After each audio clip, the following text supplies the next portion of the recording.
matter and the data that don't for 2024. But take a look at this recent Axios Ipsos poll. It asked people if President Trump should run again in 2024, and here are the results.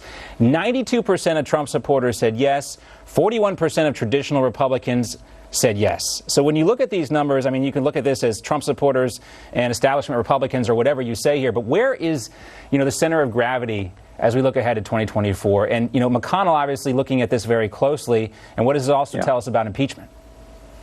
Until and unless Donald Trump says emphatically, conclusively, he's not going to run again, he's the front runner.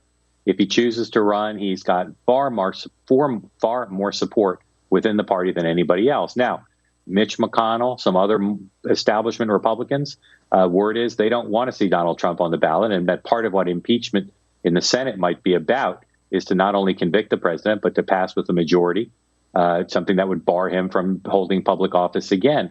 That's going to be a real subtext as impeachment goes forward in the Senate, if it does go forward, where the president may be left powerless to seek the presidency if a majority vote that way after a conviction.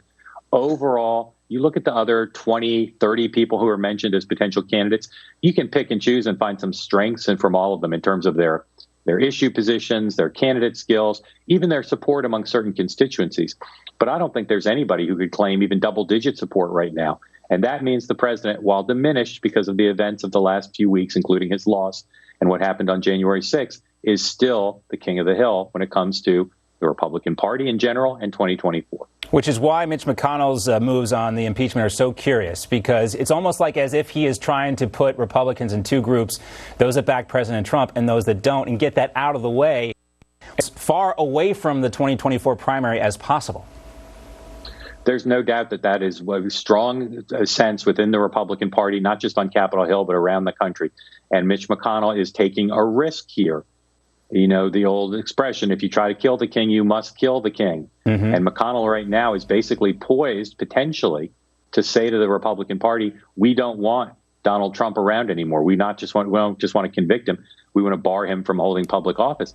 If McConnell decides to go that direction and he fails to get the 17 Republican votes in the Senate to convict, he's going to be in a very tough position. And even if he tries and succeeds, there are going to be plenty of people, as the poll you showed suggests, who look at what happens and says, you've taken our candidate away from us. And that could produce a real rip in the Republican Party. Those who want to stop the president from being the nominee in 2024 say it's worth the risk to stop Donald Trump from dominating the party 1 month more.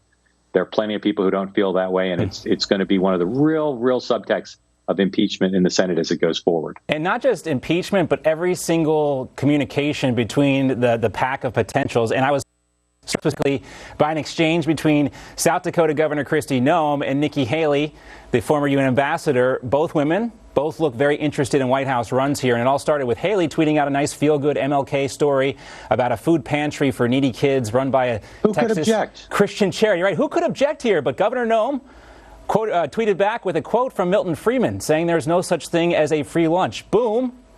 Sometimes, Mark, sweet and salty go together very well, but not in politics normally. And here we see the two very distinctive brands of Republican politics, 1,000 points of light versus owning the libs or Nikki Haley in this case.